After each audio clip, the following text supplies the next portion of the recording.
Vale. Buenas tardes a todos, bienvenidos de nuevo a este ciclo de Casa Mediterráneo, del ciclo Geoestrategia del Mediterráneo. Esta es nuestra segunda entrega del año 21 y vamos a tratar con ustedes un tema de evidente actualidad y también un gran desconocido, como es la Agenda Mujeres, Paz y Seguridad de Naciones Unidas y en concreto también en su aplicación a la Organización del Tratado del Atlántico Norte y, como no, vamos a tratar también los temas de máxima actualidad o de última actualidad de esta gran organización internacional. Abordamos estos temas con dos personas del máximo nivel, con el excelentísimo señor embajador de España en la OTAN, don Miguel Fernández Palacios y Núñez, y con la profesora doña Alicia Cebada Romero. El embajador Fernández Palacio nació en Las Palmas de Gran Canaria, es doctor en Derecho por la Universidad Complutense de Madrid y pertenece a la carrera diplomática desde el año 1994. Ha estado destinado en las embajadas de España en Argel, La Haya, Tegucigalpa y en la representación permanente de España ante la Unión Europea. Entre el año 2006 y 2008 fue embajador de España en la República Democrática del Congo y entre el año 2011 y 2015 embajador de España en Etiopía, así como representante permanente observador ante la Unión Africana.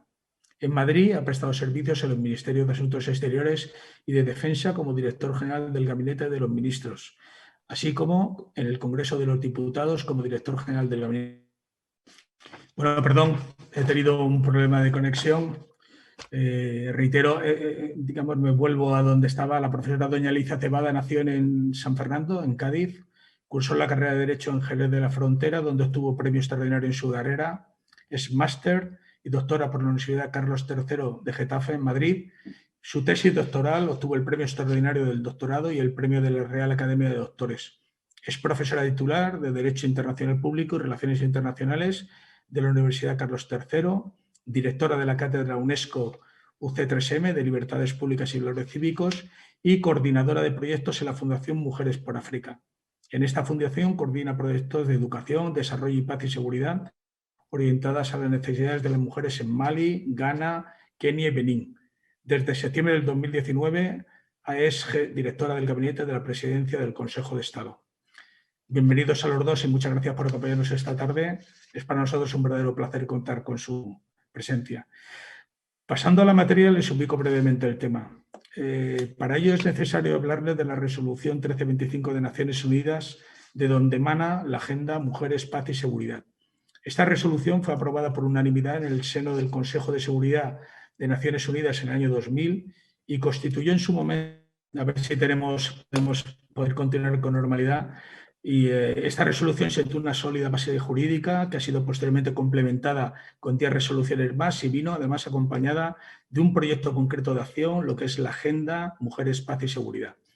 En este pasado del año 2020 y aprovechando el 20º aniversario de dicha resolución 1325, el secretario general de Naciones Unidas, Antonio Guterres, hizo un llamamiento a exprimir más aún todo el potencial que contiene esta histórica resolución. Hay que constatar que en este año, en julio del 2020, solo 85 países, que es el 44% de los miembros de Naciones Unidas, habían trasladado la Agenda Mujeres, Paz y Seguridad a sus planes de acción nacionales, lo que sin duda supone un aumento respecto al 53%, o del 53% respecto al año 2015 y un 19% con respecto a los 19 países que lo habían en el 2010, pero no deja de tener una nota negativa, pues solo un 24% de los países que tenían o implementaban estas medidas realmente habían aplicado un presupuesto concreto para aplicar el plan. Aprovecharemos también esta ocasión para hablar de la OTAN, ¿no?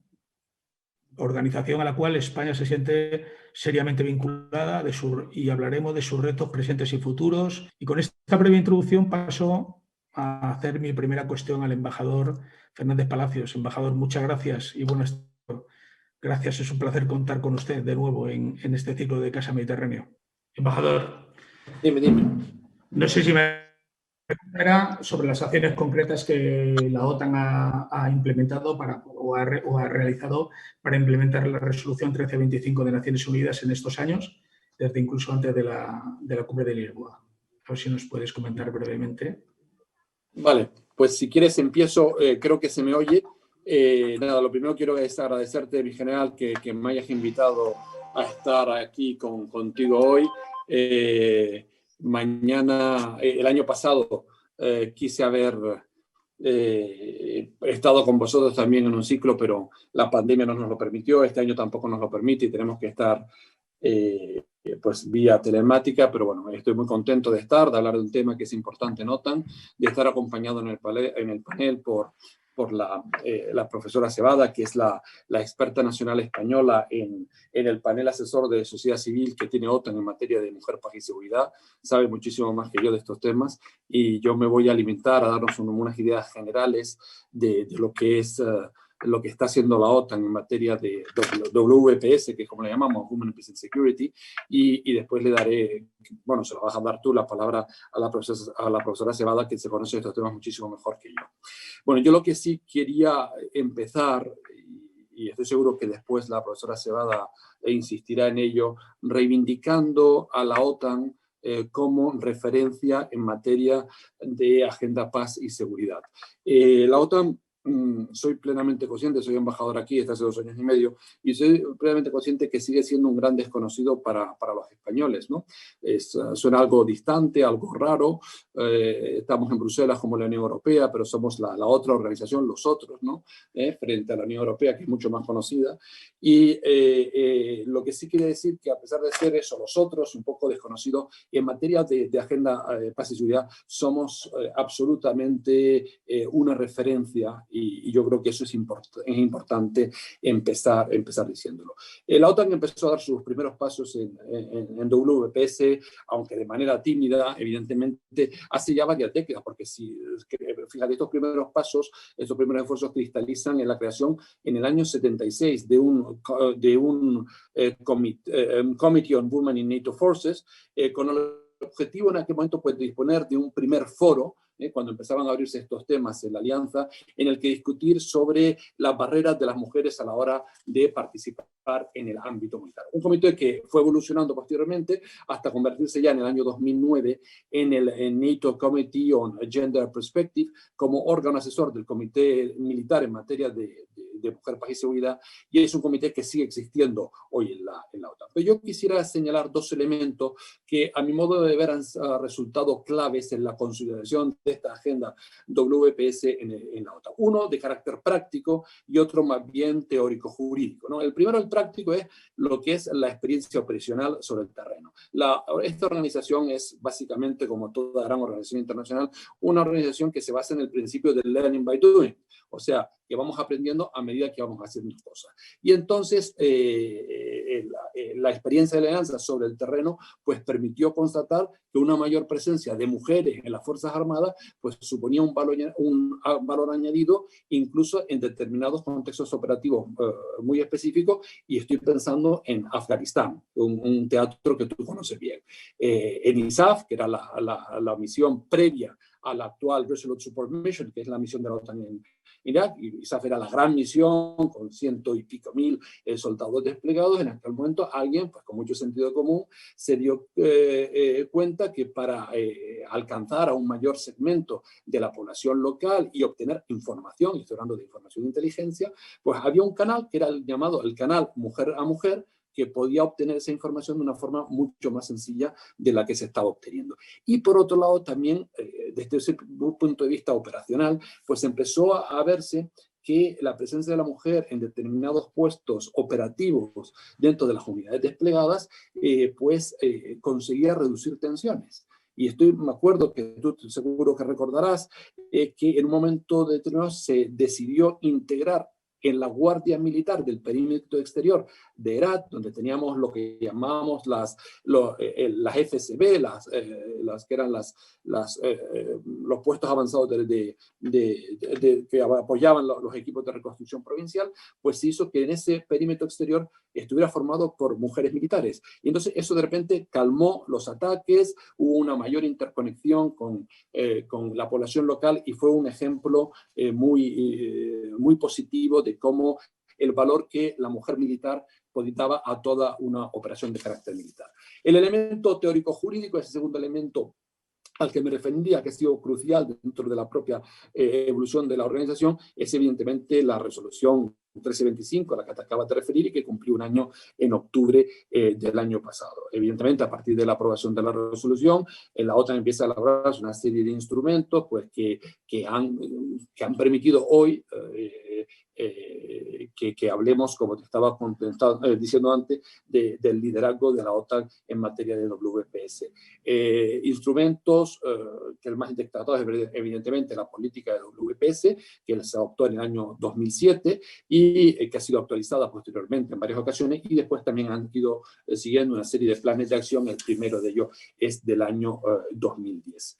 Yo creo que en la actualidad toda la política de WPS, de Mujer, Paz y Seguridad en la Alianza, gira en torno a lo que yo denomino las 3 I's. Las 3 I son integración, la igualdad de género debe permear en todas las actividades que hace la Alianza. Después hablaremos del concepto 360, pero yo lo aplico también a políticas de género en la Alianza. Está presente en todas las actividades civiles, militares, políticas, diplomáticas. Por tanto, integración, la primera I. La segunda I, inclusividad, promover una mayor presencia de las mujeres en la OTAN y en los ámbitos militares de los aliados. Es una idea dirigida no solo a lo que es la estructura civil y militar de la alianza, sino también tratamos de exportarla hacia las estructuras civiles vinculadas a la defensa y militares de los propios aliados. En ese sentido, me gustaría, en el año 99, aproximadamente cuando empiezan todas estas políticas en la OTAN, pues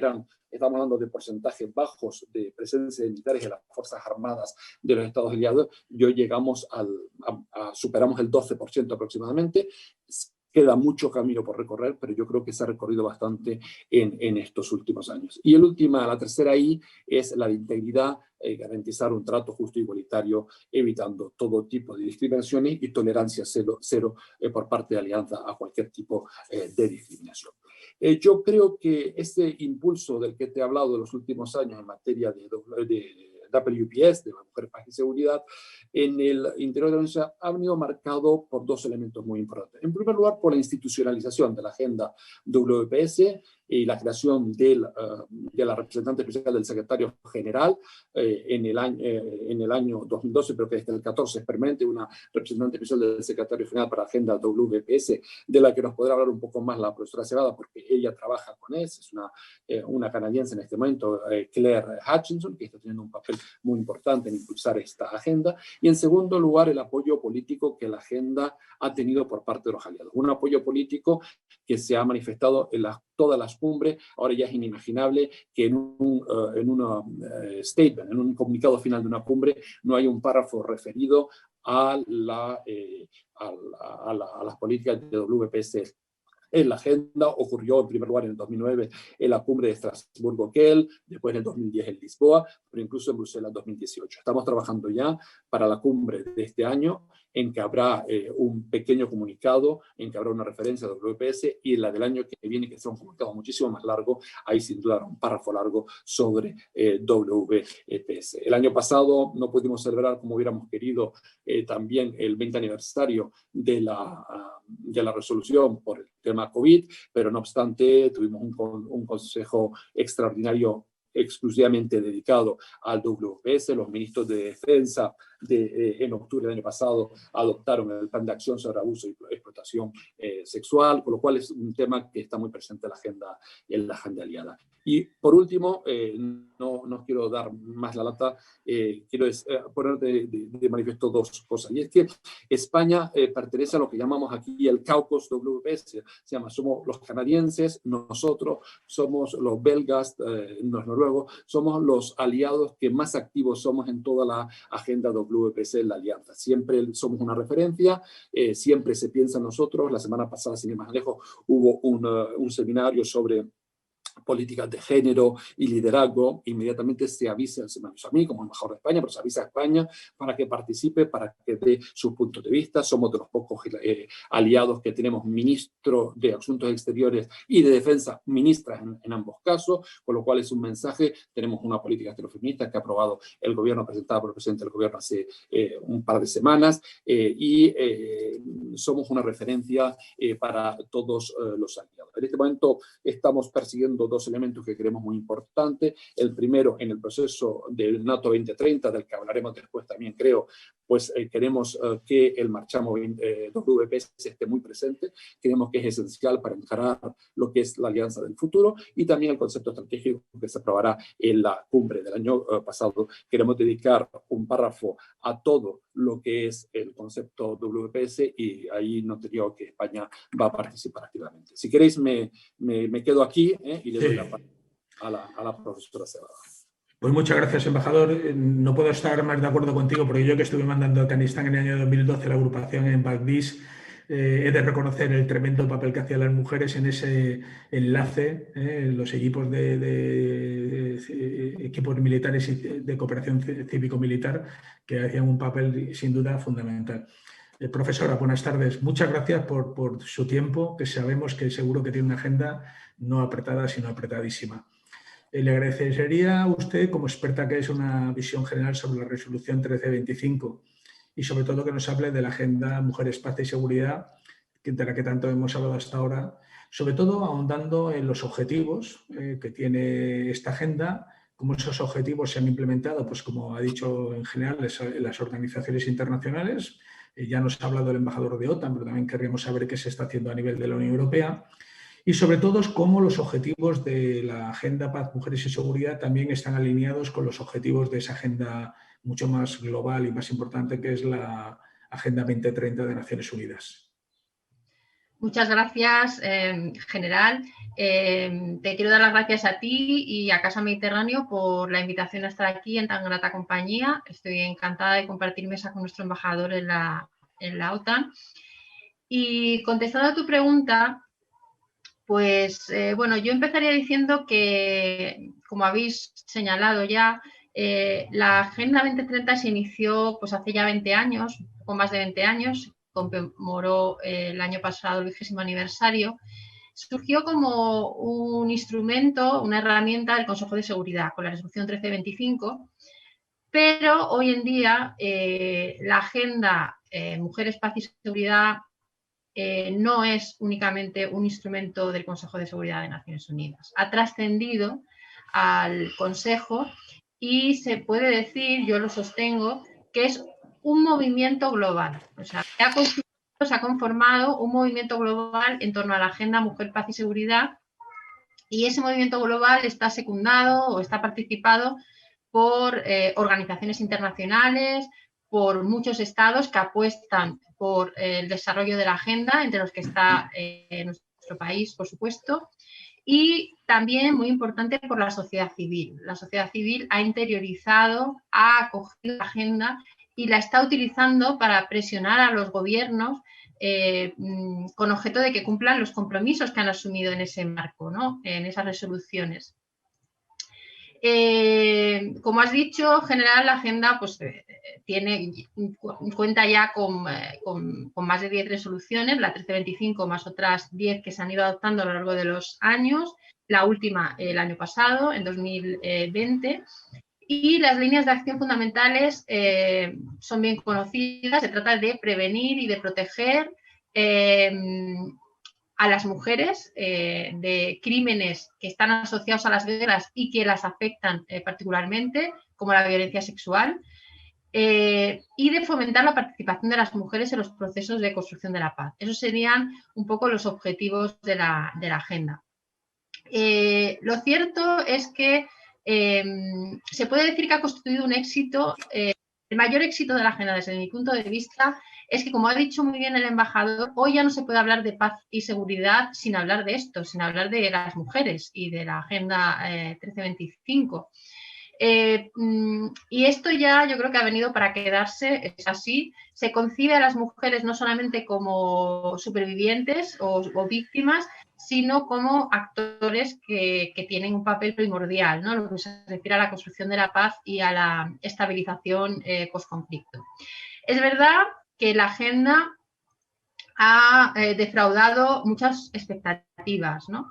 Porque si se mide el impacto de la agenda en cuanto a la capacidad que ha tenido para transformar la realidad, pues lo cierto es que las cifras son decepcionantes. Es decir, si medimos la participación de las mujeres en los procesos de negociación de paz, pues los porcentajes no alcanzan los 2 dígitos, ni de mujeres negociadoras, ni de mujeres signatarias, ni de mujeres mediadoras, ¿no? Hoy en día se están desarrollando procesos de paz, de negociación, en los que no ha sido posible incluir a las mujeres. Por ejemplo, en Yemen o, por ejemplo, en Siria, en Mali están teniendo graves dificultades también. Incluso en aquellos procesos en los que han participado las mujeres y que se han convertido en paradigmáticos, como por ejemplo el de Colombia, que es un caso claro, luego en la fase de ejecución del acuerdo de paz de Colombia, las mujeres se han visto relegadas y de hecho las disposiciones del acuerdo de paz que se refieren específicamente a los derechos de las mujeres y a las necesidades de las mujeres son las que están quedando atrás en cuanto a su implementación, ¿no? Por lo tanto, es muy importante subrayar esto. La agenda de seguridad va más allá, la agenda Mujeres, Paz y Seguridad va más allá del Consejo de Seguridad, porque lo cierto es que como instrumento del Consejo, la verdad es que la agenda se puede decir que está en la unidad de cuidados intensivos, está en la UCI. ¿Por qué digo esto? Pues porque está totalmente bloqueada en el Consejo de Seguridad. Hay estados, miembros permanentes del Consejo de Seguridad, que los últimos 2 años han mostrado sus reticencias de manera explícita y de manera muy clara a que se siga avanzando en el desarrollo de la agenda, e incluso ha habido riesgo de retroceso en algunos ámbitos, como el reconocimiento del derecho de las supervivientes de violencia sexual a los derechos de salud sexual y reproductiva de estas mujeres, ¿no?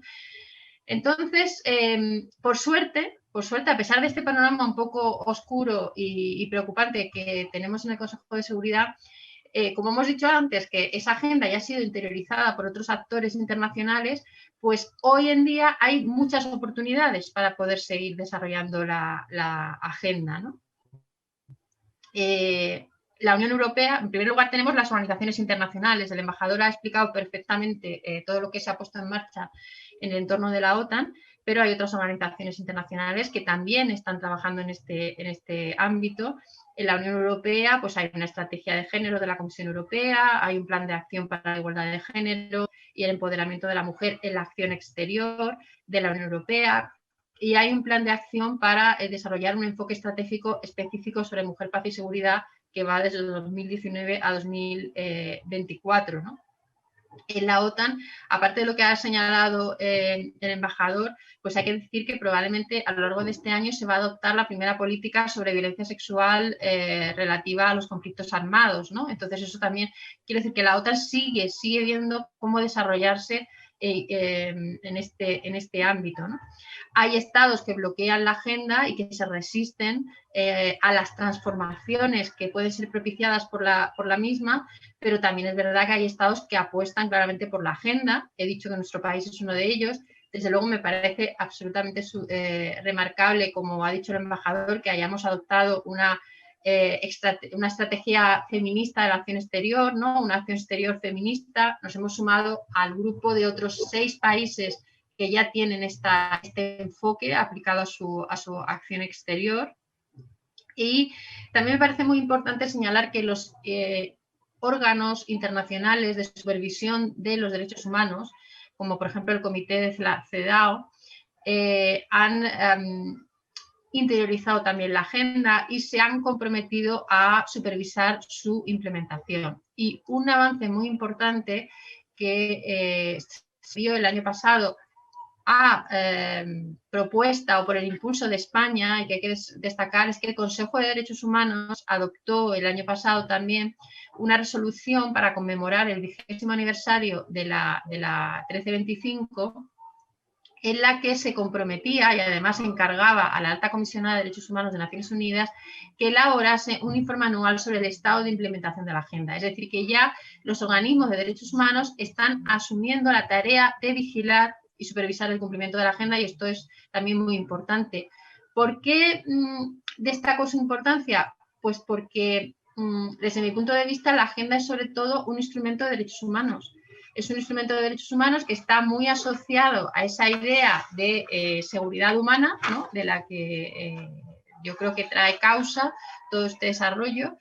Y ahí entro ya, y para terminar, a conectar con lo que me has preguntado, generar relación con la conexión con la Agenda 2030, ¿no? Porque la Agenda 2030 también se trata de conectar pues, la lucha contra la pobreza, la protección del planeta, la protección de los derechos humanos y la paz. Por tanto, la conexión es absoluta. En los dos casos, tanto para avanzar en el ámbito de la Agenda Mujeres, Paz y Seguridad, como para avanzar en la Agenda 2030, es fundamental progresar hacia la igualdad, o sea, conseguir igualdad. Y ese objetivo de la igualdad entre hombre y mujer y el empoderamiento de mujeres y niñas, eso está recogido en la Agenda 2030, como sabemos, en el objetivo número 5, en el Objetivo de Desarrollo Sostenible 5. Y evidentemente es que me parece esencial destacarlo, es decir, si no hay igualdad no puede haber paz. Si hay desigualdad hay sociedades más conflictivas, hay sociedades menos pacíficas, menos inclusivas, ¿no?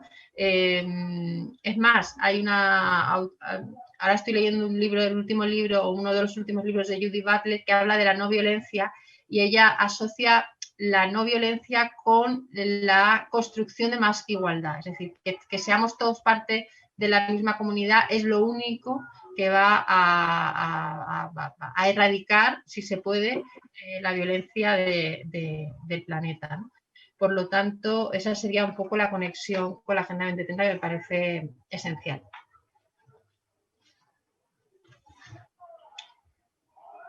Muchas gracias, profesora, por esa explicación, ¿no?, detallada, sobre todo de la resolución y de cuáles son los objetivos y cómo se busca la alineación con la Agenda también 2030. Embajador, pasando usted... Si me permites, solo sí. una cosa que en línea absolutamente con lo que dice la profesora Cebada. Nosotros en la OTAN siempre hablamos que esto es una organización política y militar, pero es política básicamente porque nos basamos en unos valores. Esos valores están presentes en el preámbulo del Tratado de Washington y son tres, son democracia, libertades individuales e imperio de la ley. Y yo lo que digo siempre es que la agenda WPS, la Agenda Mujer, Paz y Seguridad, es una cuestión de valores. O sea, que está recogida en esos valores de democracia, libertades individuales e imperio de la ley. Por lo cual, y por ello digo siempre que la agenda deriva directamente del espíritu del preámbulo del Tratado de Washington. Y esto creo que es importante. Muy bien. Gracias, embajador, por la puntualización. Mirando al Mediterráneo, embajador, sí que encontramos desde luego multitud de focos de inestabilidad, ¿no? Al final hablamos del Mediterráneo porque Casa Mediterráneo mira al Mediterráneo, es su ámbito de responsabilidad. Sin duda que la estabilidad en un ámbito de responsabilidad como es este caso el Mediterráneo es necesaria para implementar en gran medida pues, todos los objetivos que se buscan en la agenda, ¿no? Al final, lo hemos visto en muchas operaciones, al final es necesario incluso en algunas veces imponer la paz para lograr, digamos, el imperio de la ley y el desarrollo de las libertades y los derechos individuales. Entonces sí que nos gustaría, pues un poco, y ahondando en las recientes declaraciones de la ministra de Defensa en la Comisión de Defensa con respecto a ese giro que se pide desde el sur hacia la OTAN, ¿no?, que mire más hacia el sur y más ahora que ahondaba precisamente que en este momento en que la OTAN está redefiniendo las amenazas en ese plan de actuación 2030, sí que le pediría cómo ve usted ese mirar al sur del Mediterráneo, cómo ve usted a la OTAN en este ámbito específico que es nuestra, a final de cuentas, nuestra patio de vecinos, ¿no?, donde realmente no vivimos cada día, ¿no? Sí, si me permite, en general, yo lo que haría es dar una serie de conceptos generales para entender un poco dónde estamos, ¿no? Porque no está nada claro que la OTAN esté mirando al sur. Y bueno, totalmente, la ministra hace un par de semanas en su comparecencia en la Comisión de Defensa del Congreso, pues hizo esa referencia.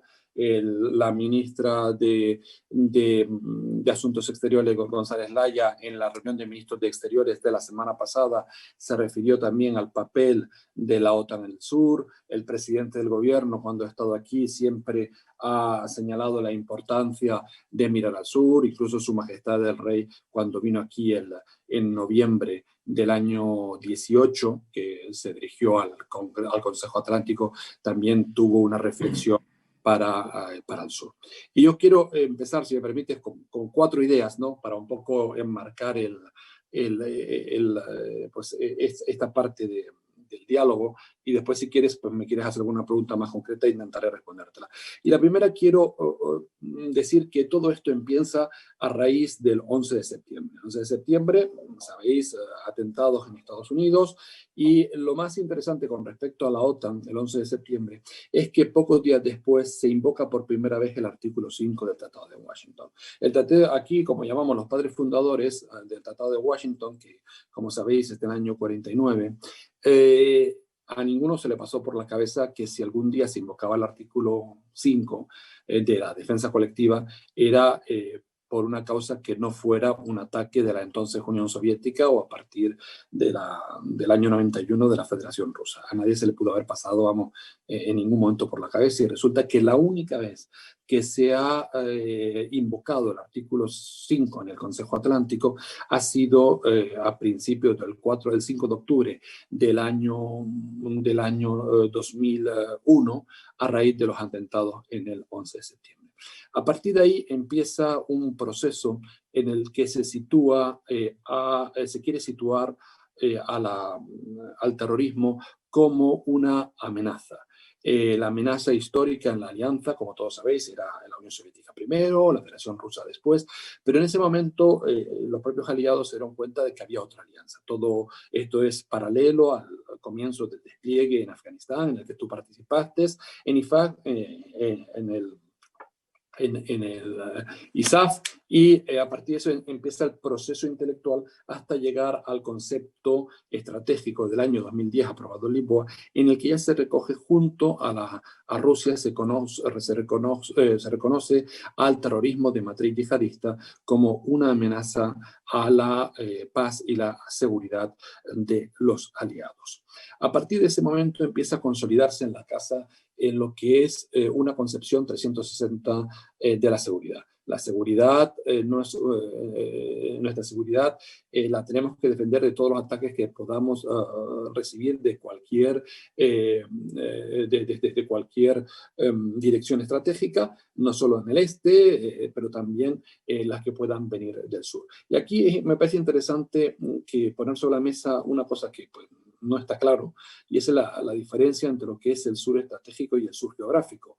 La OTAN, el sur históricamente ha sido Irak y Afganistán, que para un español, pues evidentemente Irak y Afganistán no están en el sur, ¿no? Y por eso distinguimos entre el sur estratégico y el sur geográfico. Y lo que tú me planteas con el Mediterráneo es un proceso en el que estamos entrando paulatinamente de ir complementando el sur estratégico con sur geográfico, o incluso yendo a identificar sur estratégico con sur geográfico.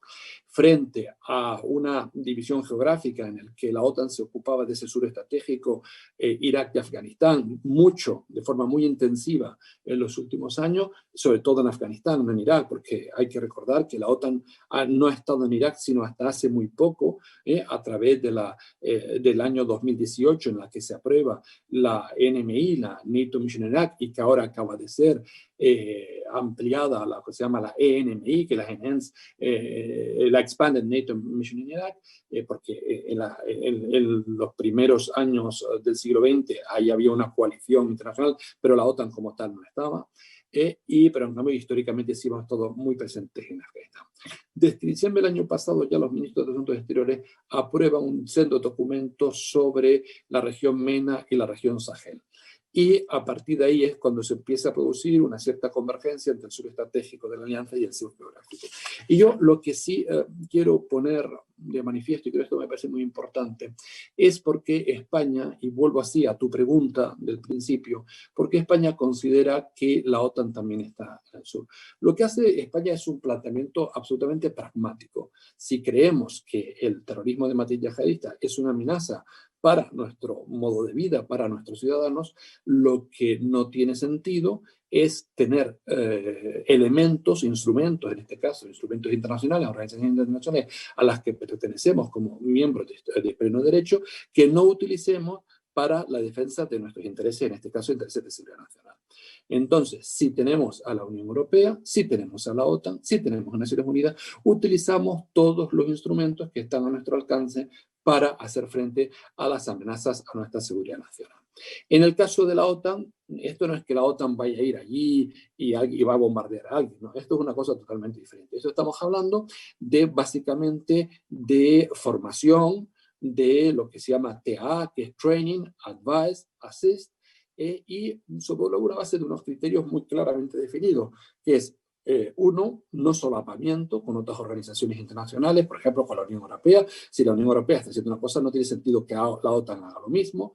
En segundo lugar, que haya un valor añadido para las dos partes, tanto para la alianza, que siempre lo hay, si hay un llamamiento en la medida en que consideramos que estamos defendiendo nuestros intereses de seguridad estando desplegados en esos países, y también para el país que hace ese llamamiento. Y en tercer lugar, que es lo más importante, creo yo, que sea petición de parte. Nosotros solo mandaremos a grupos de entrenamiento, de apoyo, de formación, si el propio país soberano y de una forma soberana decide que la OTAN puede aportar valor añadido a lo que están haciendo y a la formación de sus propias tropas en materia de lucha contra el terrorismo, por ejemplo. Entonces, sobre la base de esos principios muy claramente definidos, pues entonces la OTAN podría desplegar equipos de entrenamiento. Estamos hablando básicamente de equipos de entrenamiento y de formación para hacer lo que se llama aquí en esta casa TA, que es Training, Advice and Assist.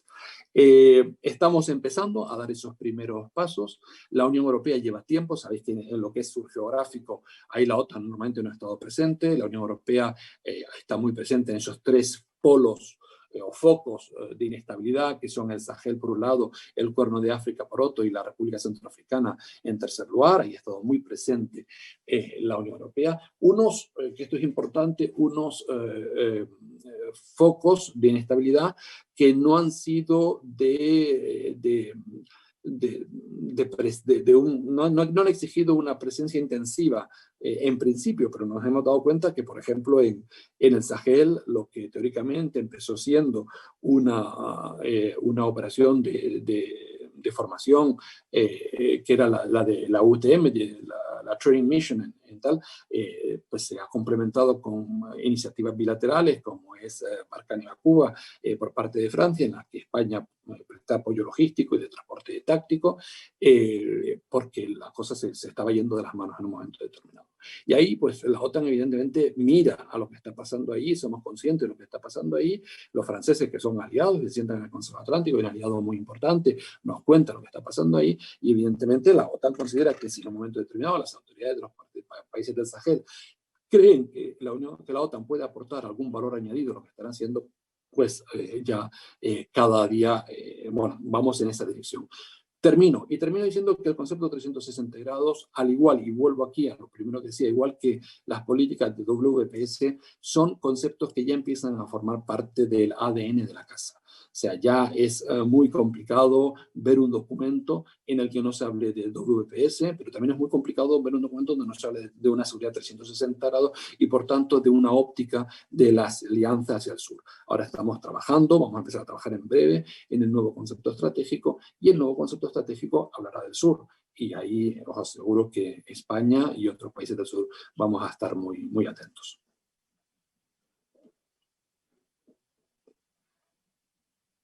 Ahondaremos un poquito más en profundidad en la última pregunta, que tocaremos más en detalle. Me gustaría pasar a la profesora Alicia Cebada de nuevo, y volviendo un poco a la agenda Mujeres, Paz y Seguridad.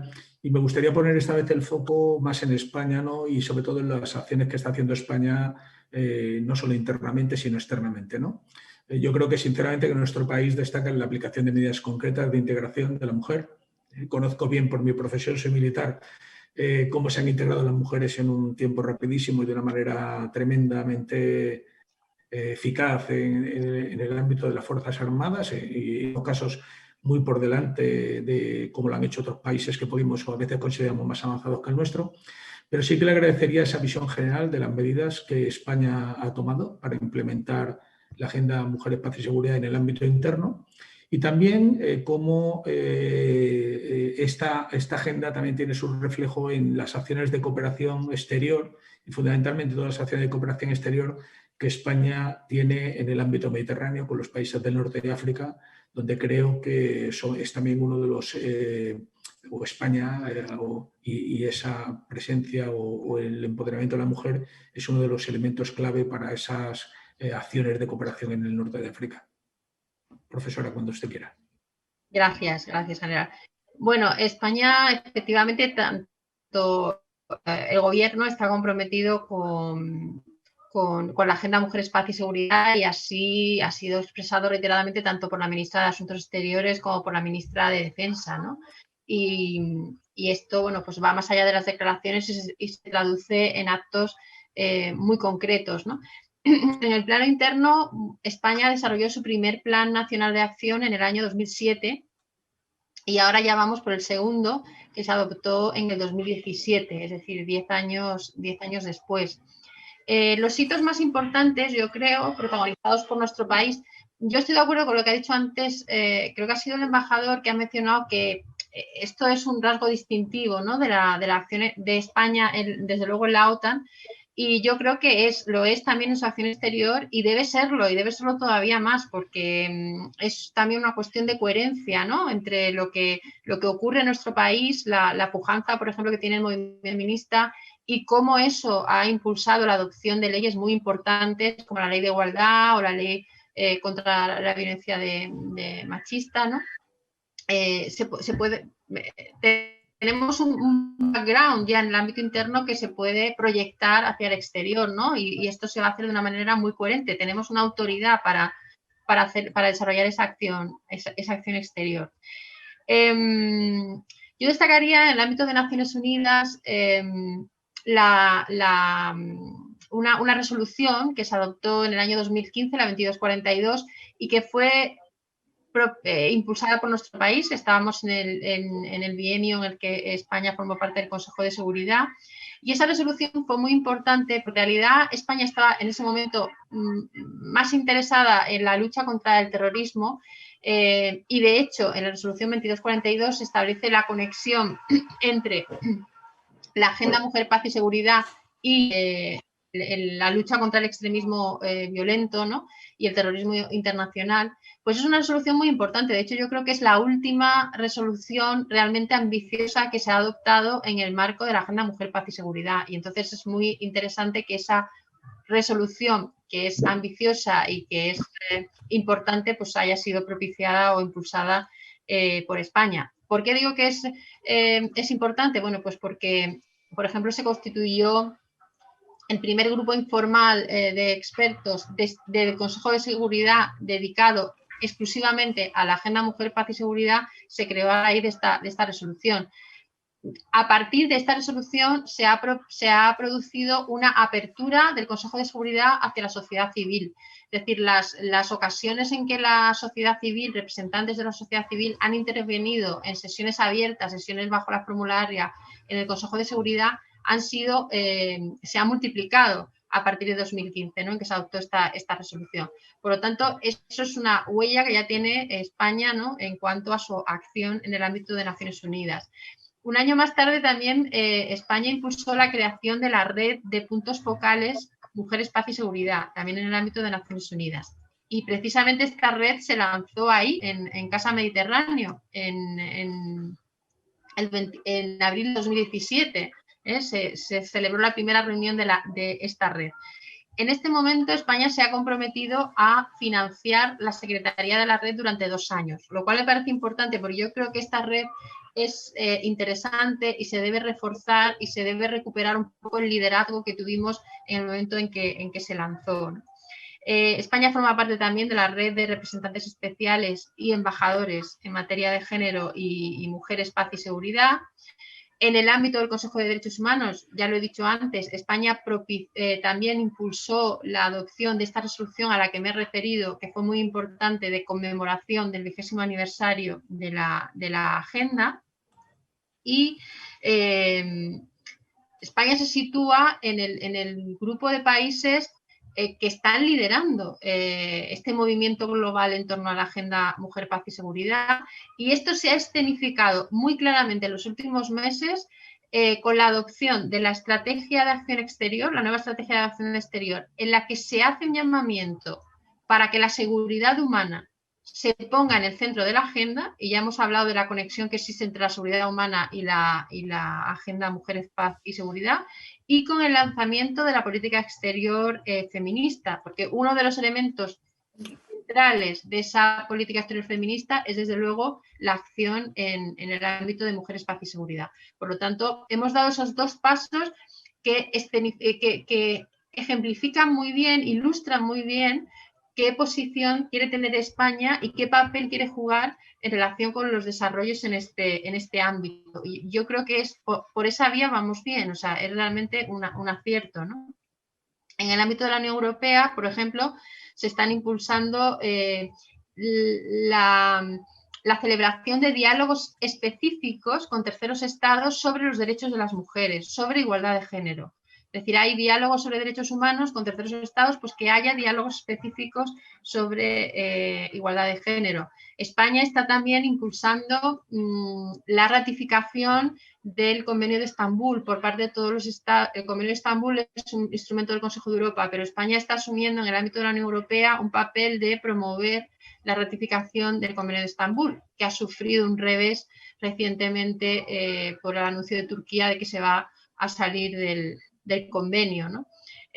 Y eso otra vez nos lleva a las resistencias que hay, es decir, hay muchísimas resistencias a aceptar los avances en este ámbito, porque es verdad que toda agenda que se basa en la igualdad, eso conlleva tal cantidad de transformaciones de tal entidad que genera mucha resistencia al cambio, ¿no? Ahora he estado hablando justo hoy con unas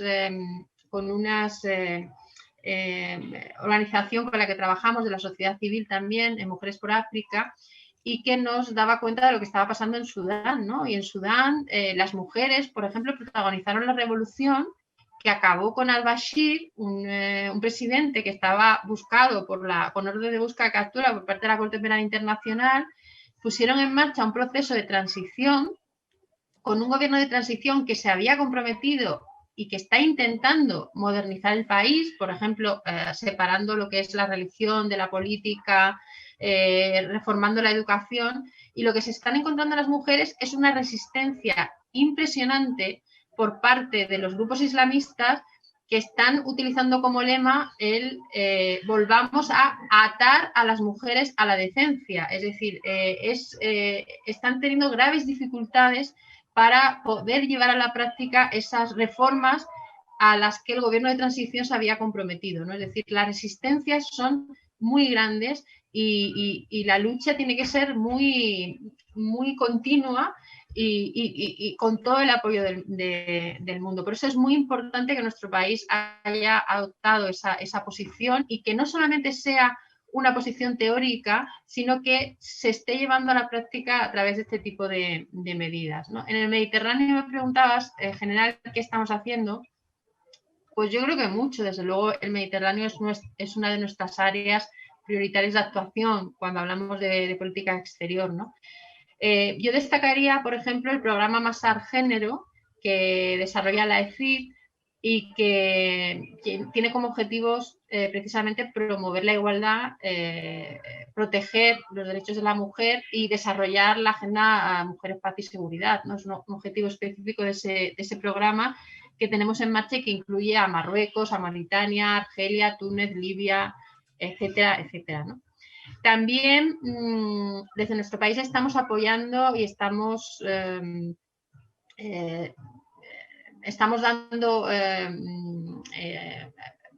colaborando con los países MENA para desarrollo de los planes nacionales de acción. Esto también es muy importante porque esta región ha llegado tarde a la adopción de planes nacionales de acción y sobre todo las organizaciones de mujeres pues piden la ayuda internacional para que esos planes se puedan desarrollar y luego se implementen de manera efectiva, ¿no? También, por ejemplo, el Plan Nacional de Jordania, el Plan Nacional de Acción Jordano, se ha desarrollado con apoyo de España. España, además, contribuyó a financiar la primera fase del plan y ahora se ha comprometido a seguir financiando la segunda fase del plan en Jordania. General, tú decías que estos planes no están financiados y efectivamente eso es un problema. En la mayor parte de los planes no están financiados, algunos incluyen una estimación de costes, que no especifica de dónde se van a obtener los ingresos y para muchos países la ejecución de los planes depende de la cooperación internacional, ¿no? Y también ahí nuestro país pues está adoptando una postura que es muy positiva, ¿no?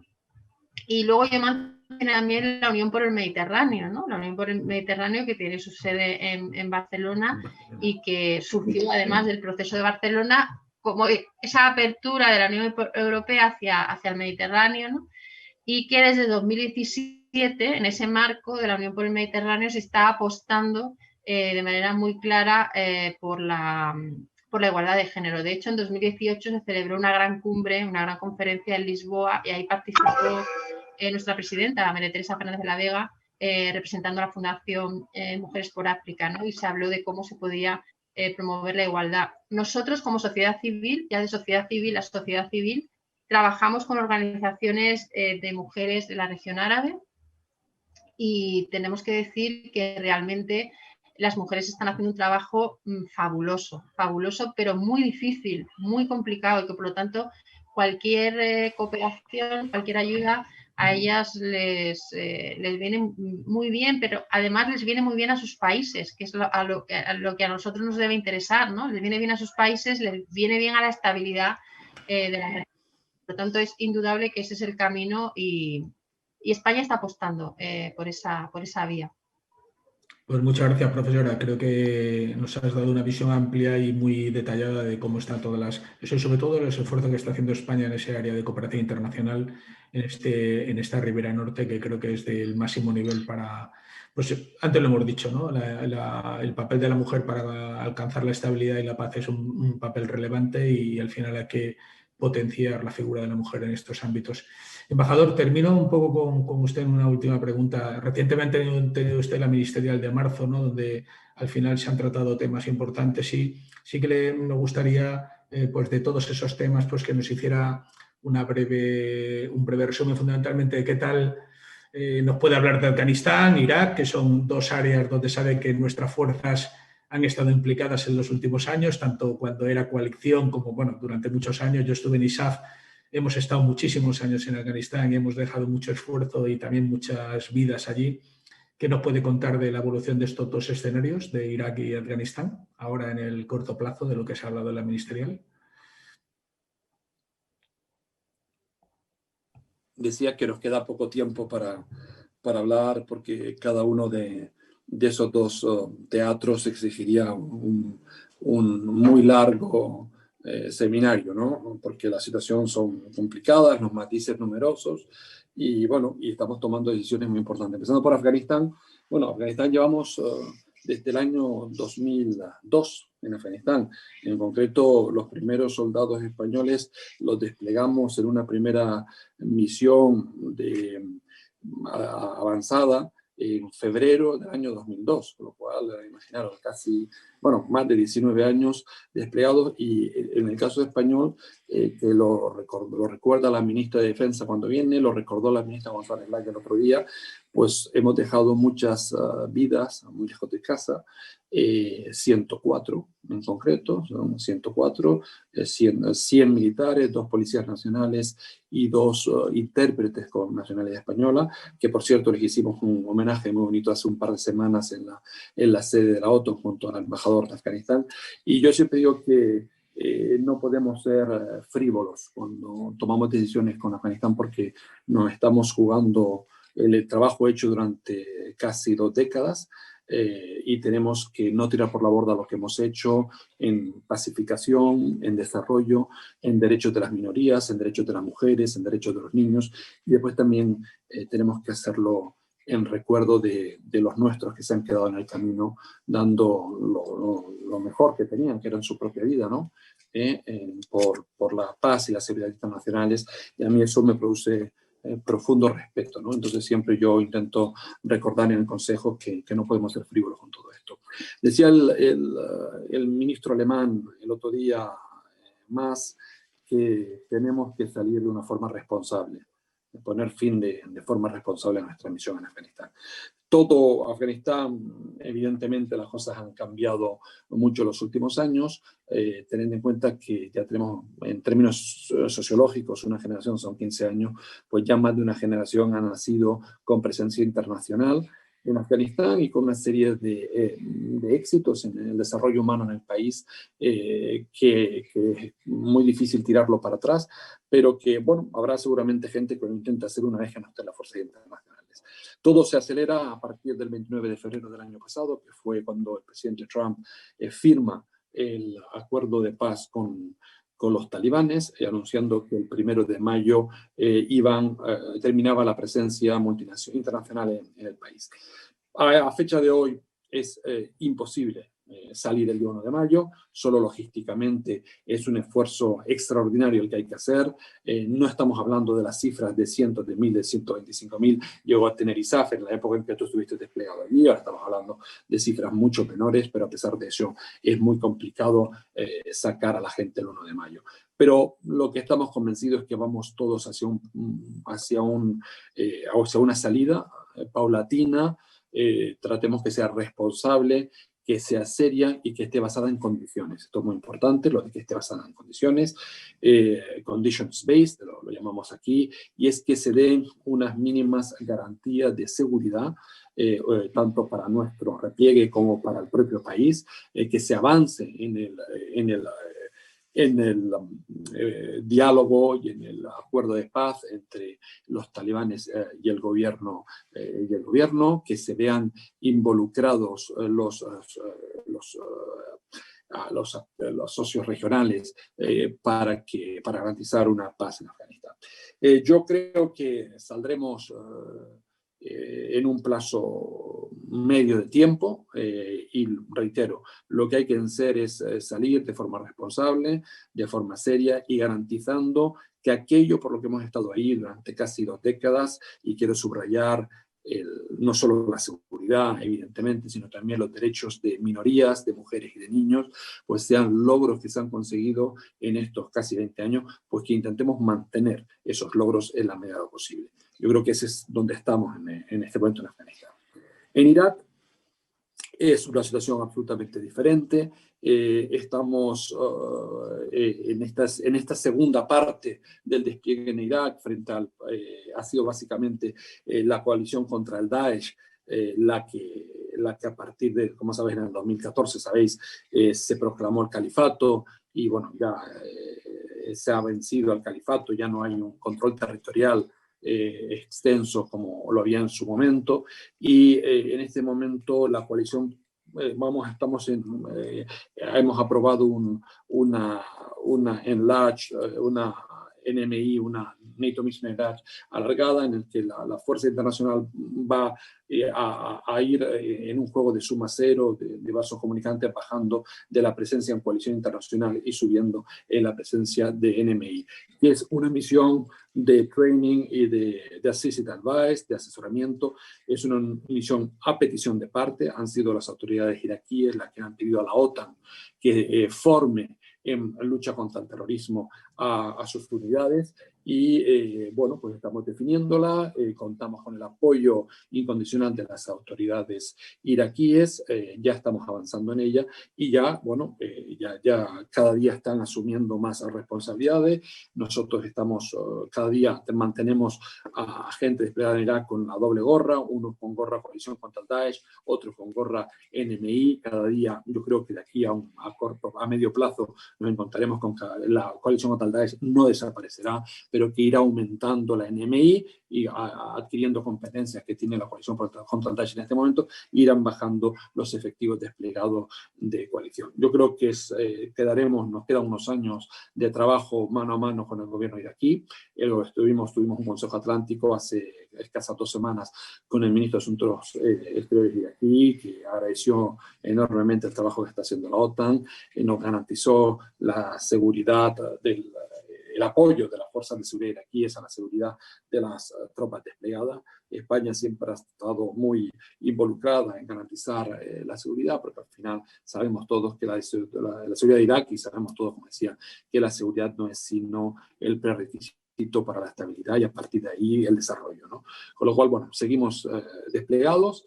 Estamos ahora tenemos un importante despliegue también en NMI, estamos con la Force Protection, estamos con nuestros asesores, estamos apoyándoles también en transporte táctico a través de helicópteros, con la unidad, la fuerza, la Task Force Toro, que tenemos desplegados nuestros helicópteros de la FAME, del Ejército de Tierra, haciendo trabajo tanto para coalición como para NMI, y los aliados nos consideran muy positivamente el trabajo serio, responsable que están haciendo el Ejército de Tierra en esta ocasión en Irak.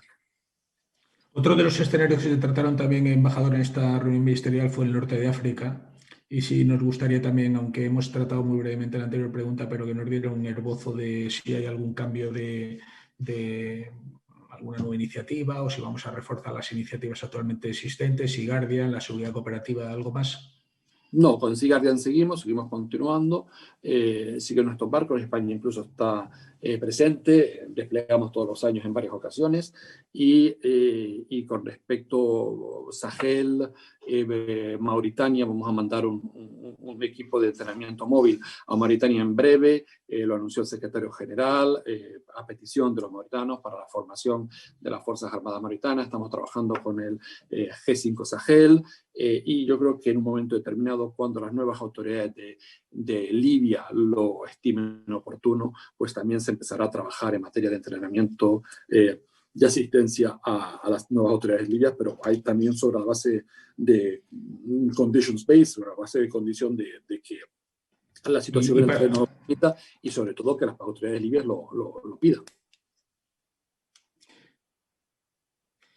Muy bien, muy bien, embajador. Y para terminar, sí que le agradecería detectado un cambio de actitud, un cambio de tendencia, unas formas distintas en la administración de Estados Unidos, ahora con la nueva administración Biden en este ministerial, si vamos a ver unos nuevos tiempos de relación entre Estados Unidos y la OTAN en general, o sobre todo los países europeos de la OTAN.